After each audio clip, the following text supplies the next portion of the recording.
सभी साथियों को मेरा नमस्कार। आज हम 20 तारीख के इंडियन एक्सप्रेस अखबार का छोटा सा विश्लेषण करेंगे और जानेंगे कि देश विदेश की कौन सी खबरें हमारी तैयारी में, यूपीएससी या राज्य सेवा की तैयारी में काम आएंगी। मैं आप लोगों से गुजारिश करूंगा कि कृपया करके ज़रूर से पुरानी वीडियो को भी देखते रहा करिए, क्योंकि अखबार पढ़ना कोई एक दिन का काम नहीं होता है। अखबार एक कंटिन्यूटी होती है। अखबार पिछले लंबे समय से आती हुई खबरों का एक कंटिन्यूटी होती है। अगर देखा जाए तो 365 दिन का अखबार अपने आप में उस साल की किताब होती है। अगर हम 365 दिन के अखबार की किताब बनाएं, एक बुक बनाएं, तो छात्रों और मेरे दोस्तों, ये पूरे देश की किताब बन जाएगी, एक किताब देश की। और इस किताब को पढ़ने में मज़ा तभी आएगा जब हम पिछले पन्नों का सही से अध्ययन कर पाएंगे। इसलिए मैं कहता हूँ कि यहाँ पे कोई रटने वाला काम नहीं है कि मैं आऊँ और 1-2 घंटे रटवाऊँ आपको। जैसे यूट्यूब पे होता है ना, एक ही वीडियो में सब कुछ पिरो कर दे देते हैं कि ये इस सब्जेक्ट के सिलेबस में आता है, GS 1 2 3 में आता है, इसके ये 4 MCQ बन रहे हैं, सॉल्व करिए, इसमें ये चीज़ें आ रही हैं। मेरे दोस्तों, सारा काम अगर यूट्यूब से ही करना है तो क्या फ़ायदा होगा। अखबार पढ़ने का मुख्य लक्ष्य हमारा क्या है कि हमें समझने में आए, और दूसरी बात कि हम और आसानी से जान सकें कि क्या करना है, क्या नहीं करना है। चलिए शुरू करते हैं हम एक नई वीडियो के साथ। राजीव गांधी जी की बर्थ एनिवर्सरी पे लेके बहुत सारे एडिटोरियल्स हैं। पेपर की शुरुआत में ही पहली खबर आती है, इन्वेस्टमेंट्स को लेके 5 states accounted for more than half of total bank assisted investment proposals made during the year 22-23, mirroring the skewed pattern of industrialization in the country. On the other hand, overall investment plan shot up by 79.50%, with a record capital outlay of rupees 3,52,624 crores, the highest since 1415, despite a rise in the interest rates in the banking system during the year, says a study by the Reserve Bank of India. As many as 547 projects got assistance from banks and financial institutions during 2023, with a record high total project cost of rupees 2,66,547 crores as compared to 401 projects with a total project cost of rupees 1,41,976 crores. The top 5 states are Uttar Pradesh, Gujarat,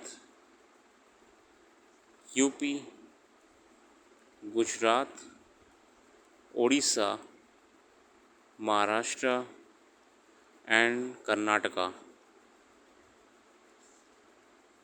Together accounted for 57.2% share in total project cost during 22-23. ठीक है ना। Investment बोले तो top number पे 5 राज्य अपने। Share in new investment proposals, 75% proposals got credit. The RBI study gives an indication of how attractive states are among investors.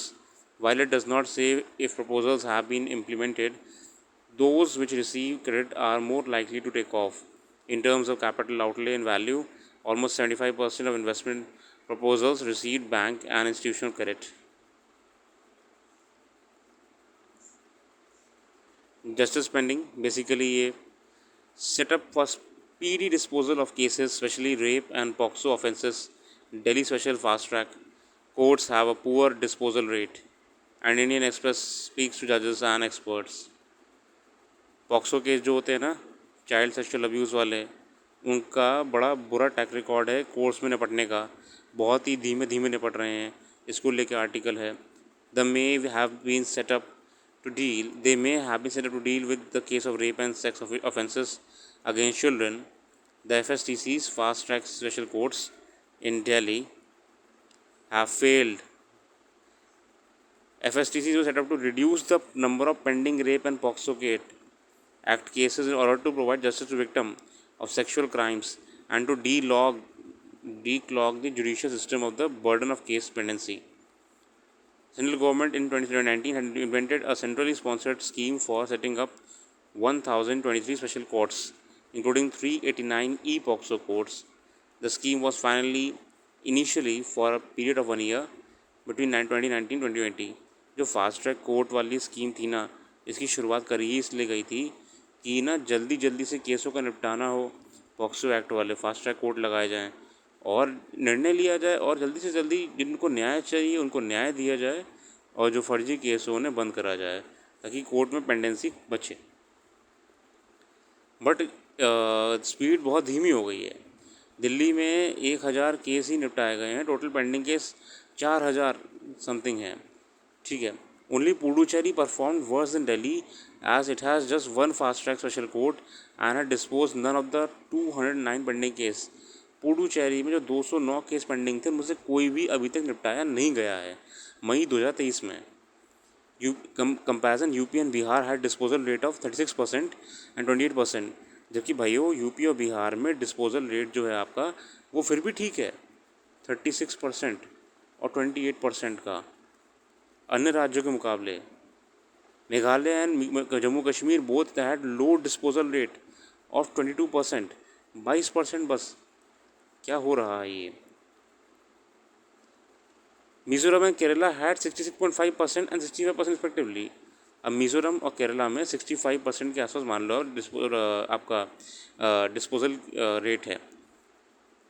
इसको लेके मैंने अध्ययन करा तो मुझे पता लगा कि वहाँ पे केस इतने है भी नहीं। तो कम केस में क्या हो रहा है, जल्दी निपट जा रहे हैं। ठीक है, इसलिए ये जो डेटा ज़्यादा जा रहा है इनका सक्सेस इशू जो है। चलो, वाई द डिले क्यों हो रहा है? तो ये हमारा जो अध्ययन करा है हमारे एक्सपर्ट टीम के द्वारा, तो उसमें पाया गया कि पहली बात तो जजों की वैकेंसी नहीं है, problem vacancies.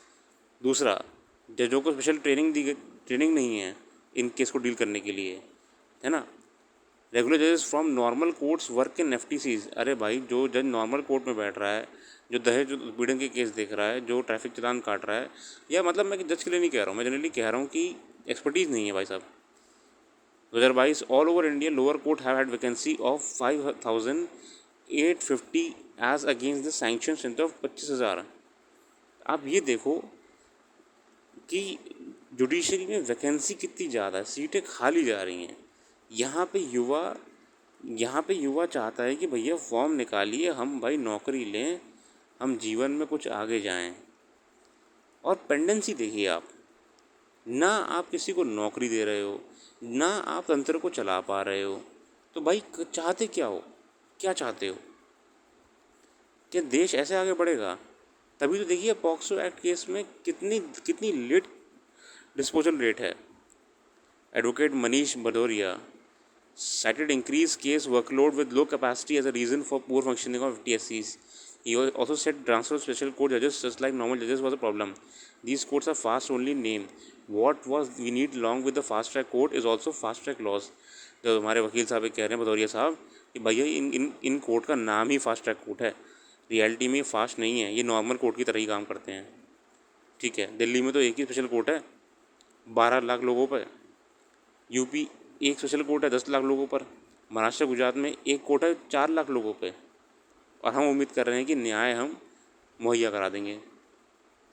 Delhi vacancy rate in subordinate court was in fact marginally low than the national average of 23% and disposal rate was less than half the national average 24%।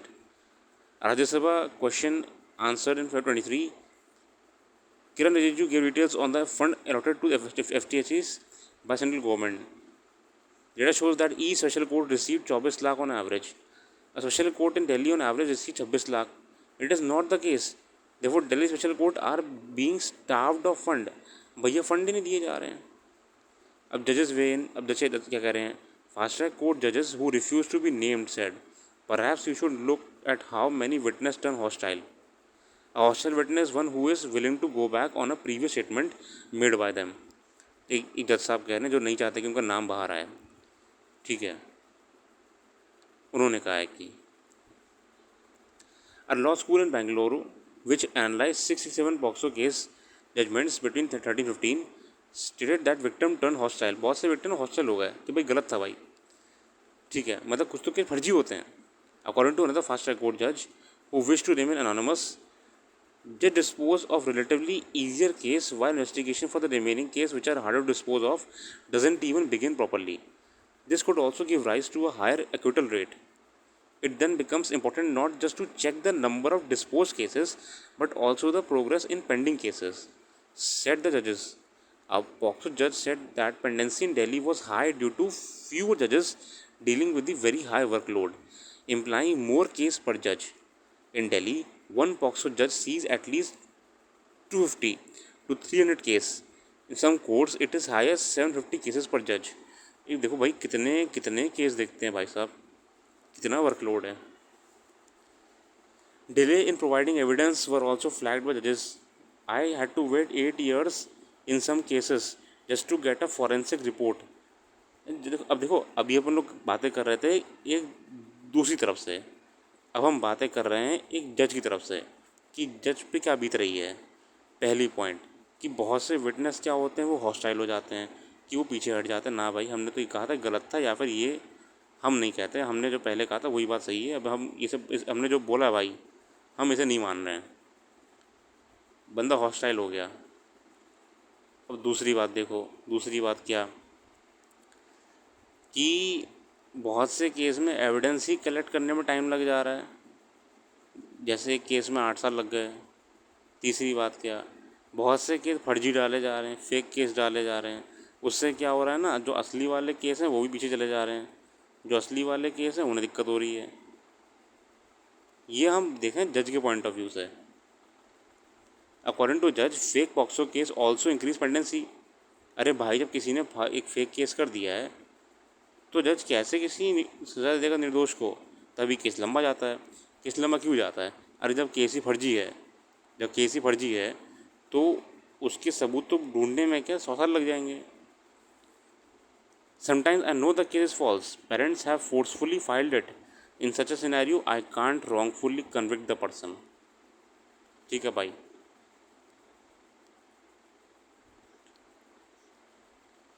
POCSO act वाला ज़रूरी था. सामाजिक न्याय, सुरक्षा.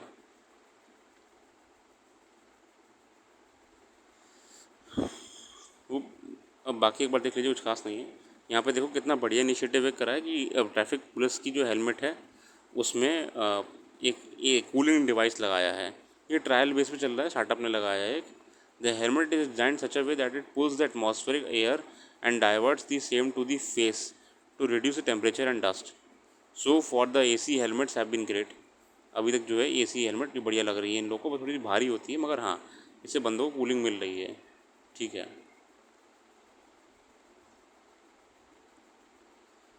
How the Bhakti movement flourished under the Mughals.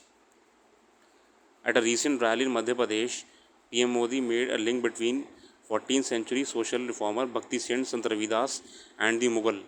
While laying the foundation stone of temple dedicated to Ravidas, Modi praised him for holding his ground and showing courage to fight against the oppressive rule of Mughal.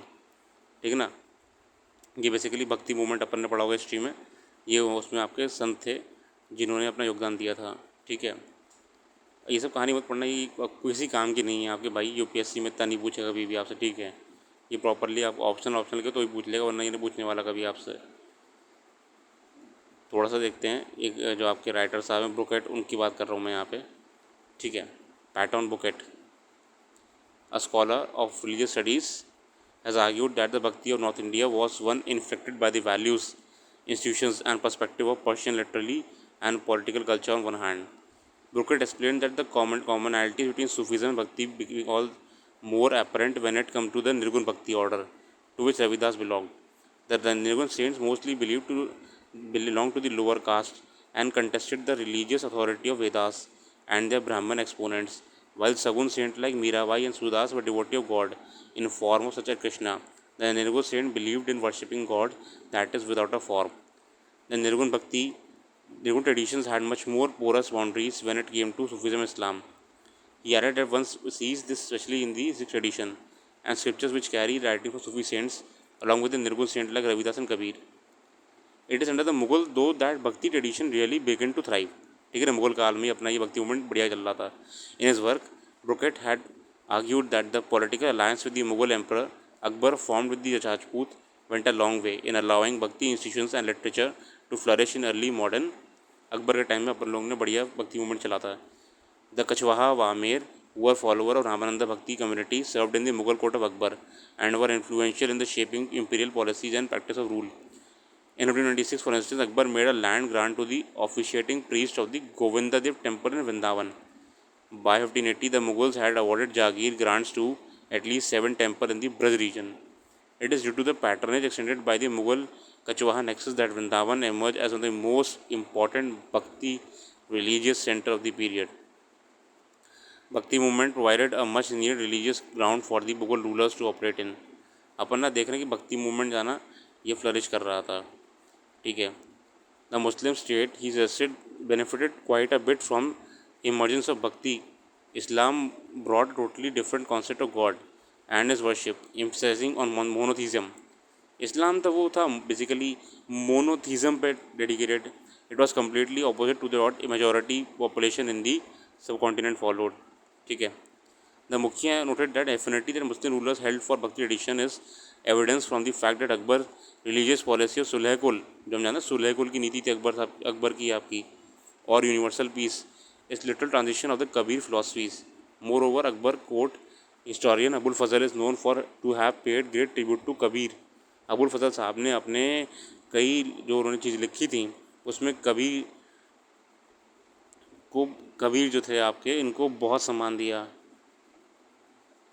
He rather adopt the same religious formula of universal god as that proclaimed by Kabir. Given the historical circumstances in which Bhakti saints like Ravidas lived and spread his social philosophies, it would seem clear that he did not need to hold his ground in the face of Mughal domination। Rather, the rule of the Muslim emperor perhaps provided the ideal socio-political atmosphere। ठीक है ना दोस्त, भक्ति movement छात्रों मेरे साथियों, भक्ति movement पढ़िएगा। अब आप किताब खोलना, भक्ति मूवमेंट पढ़ना, एक सरसरी रीडिंग मानना। ठीक है, याद करने की कोशिश करना, किताब खोलना, पन्ने पलटना, एक रीडिंग मानना बस। ठीक है, इसी बहाने क्या होगा, भक्ति मूवमेंट आपको रिवाइज हो जाएगा अपना। यहाँ पे चाइना को लेके बेसिकली छोड़िए, चाइना ताइवान आईआर का पार्ट है। यहाँ बेसिकली सैन फ्रांसिस्को में क्या है ना, ये रोबो टैक्सी चली रही थी आपकी, अब ये पूरी ड्राइवर लेस बस चल रही है। ये देख रहे हो, छोटी सी बस है ये ड्राइवर लेस है, पूरी ऑटोमेटिक चलती है। The all electric vehicle which does not have a driver seat or steering wheel is staffed with an attendant who can drive the bus with a handheld controller if necessary। मतलब इसमें driver seat वगैरह नहीं है, हालांकि controller है। और ये controller क्यों है कि अगर इन केस कोई दिक्कत होगी तो जो इसका अटेंडेंट होगा वो कंट्रोल ले लेगा बस का, वरना ये पूरी ऑटोमेटिक है, ऑटोनोमस व्हीकल है। ठीक है ना, पूरी ऑटोमेटिक है। कितना बढ़िया टेक्नोलॉजी है। ग्रीन हाइड्रोजन मिशन को लेके भाई साहब एक आर्टिकल है, यहाँ देख लो। The MNRE on Saturday notified the green hydrogen standard for India outlining the emission threshold for production of hydrogen that can be classified as green. After discussion with the multiple stakeholders, the ministry had decided to define green hydrogen as having well to gate emission of not more than 2 kg carbon dioxide. ये ध्यान रखिएगा please कि अगर हम अपन green hydrogen की बात कर रहे हैं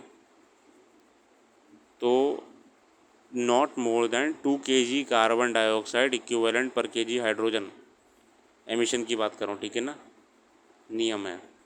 the well to gate emission include water treatment, electrolysis, gas purification, drying and compression of hydrogen. The notification specified detail methodology for measurement, reporting, monitoring on site verification. ठीक है, अभी छोड़ो, अपन का नेशनल ग्रीन हाइड्रोजन मिशन क्या था।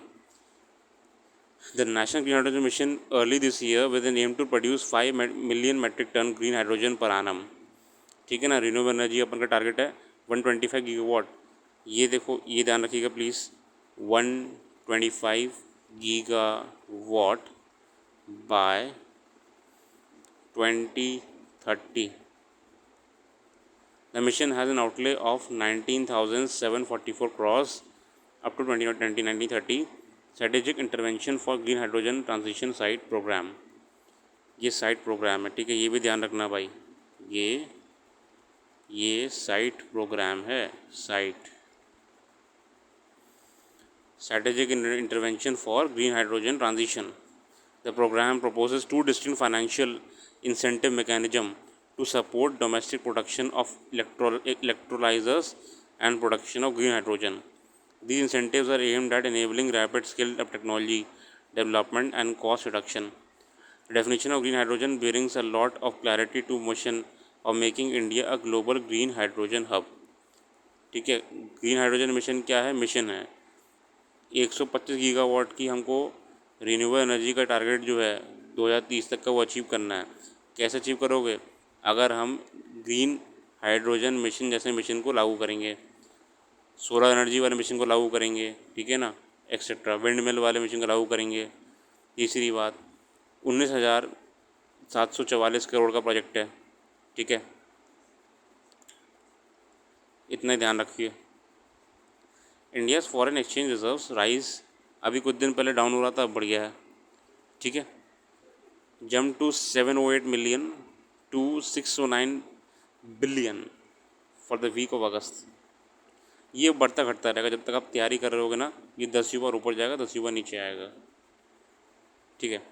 भाई कुछ खास नहीं है, ये वाला पढ़ लेना, ट्राई तो नए नियम लाते रहता है, ठीक है। कॉल ड्रॉप को लेके खासकर कंप्लेंट जो आपकी आती रहती है वो भी है, ठीक है। Quality of experience,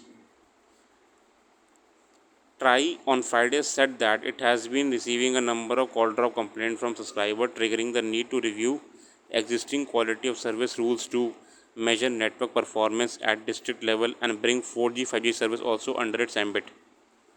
Even with the widespread coverage of 4G network in the country and rollout of 5G services, these are increasing number of complaints of call drop, call muting, low data throughput, which raise question। फिर से complaint आ रही call drop की, इसलिए try के पास complaint गई है, ठीक है, ट्राई के पास कंप्लेंट गई है।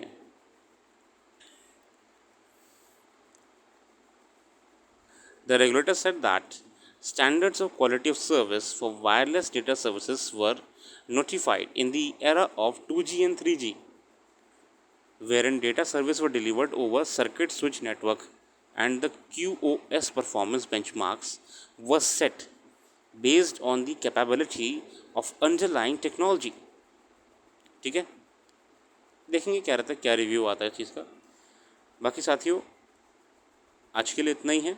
अगर आप लोगों को ये एनालिसिस अच्छा लगा तो मैं आपसे रिक्वेस्ट करूँगा कि प्लीज़ इसको अपने साथियों फ्रेंड्स में शेयर करिएगा। हमारा प्रयास रहता है कि वीडियो छोटे से छोटी हो ताकि जितना इम्पोर्टेंट हो वो आपके क्लियर रहे। इसके अलावा अगर आपको अखबार में कुछ भी पढ़ना है तो बिल्कुल आप इंडिपेंडेंट हैं। हो सकता है कुछ टॉपिक्स मैंने मिस कर दिए हों, मेरी मजबूरी है कि मैं बहुत ही लिमिटेड कंटेंट के साथ ही वीडियो बनाऊंगा, ठीक है। अगर आपको लगता है कि नहीं ये XYZ टॉपिक ज़रूरी था तो बिल्कुल आप उसे यूज़ करिए। यूपीएससी का यही तो खेल है, यूपीएससी चाह रहा है कि छात्र अपना खुद का दिमाग लगाए, ठीक है। फिर भी हमारा कहीं ना कहीं ये प्रयास होता है कि स्टूडेंट्स जिन लोग को अखबार पढ़ने में दिक्कत होती है या अखबार कैसे पढ़ना है ये नहीं पता होता है, उनके लिए हम कुछ करें। बाकी मैं फिर से हाजिर हूँगा एक और वीडियो के साथ। आप सब लोग के सपोर्ट का बहुत बहुत धन्यवाद। Thanks for giving your precious time and have a very nice day.